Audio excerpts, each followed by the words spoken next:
চলে আসলাম সুন্দরবন লোকশিক্ষা ভবনে। এটা একটা অ্যাকচুয়ালি মিউজিয়াম। এখানে কি কি হয় এটা আমরা দেখব। এখানে বৃষ্টিপাত পর্যবেক্ষণ কেন্দ্র রয়েছে, ভূগর্ভস্থ জল পর্যবেক্ষণ কেন্দ্র।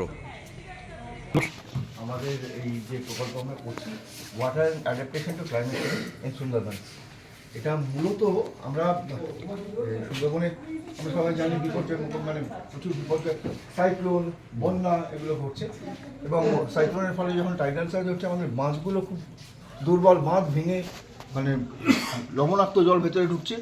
আবার নিকাশি ব্যবস্থাগুলো খুব ভালো না থাকার কারণে আমাদের জলগুলো মানে ভেতরে বৃষ্টির জল সম্পূর্ণভাবে বেরিয়ে যেতে পারছে না, প্লাস্টিক, আগাছা, অন্য আবর্জনাগুলো জমে থাকছে। এই মানে সুনাব্য নিকাশি ব্যবস্থা এবং দুর্বল সবল নদী বাঁধ ব্যবস্থা এগুলো না থাকার কারণে বন্যা অহরহ হচ্ছে।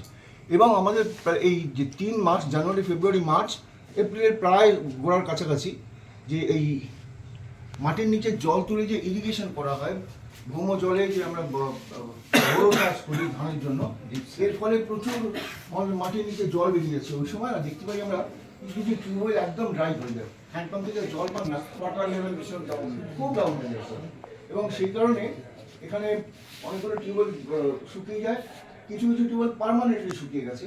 মানুষকে হয় ওই সময় লোনা জল ওঠে কিছু টিউবওয়েল থেকে, অথবা মানুষকে অনেক দূর থেকে জল আনতে যেতে হয়। হ্যাঁ, অনেকটা 1 কিলোমিটার 2 কিলোমিটার উপরে জল আনতে যেতে হয়। তো এইগুলো কমানোর জন্য আমরা মূল উদ্যোগ আমাদের প্রকল্পে একটা হচ্ছে বাঁধ সশক্তিকরণ। এটা দুটো উপায়, একটা হচ্ছে ম্যানগ্রোভ প্ল্যান্টেশন লাগিয়ে দিয়ে অনেক মানে মাটি ধরে রাখার জন্য বা স্লোপ স্টেবিলাইজেশনের জন্য।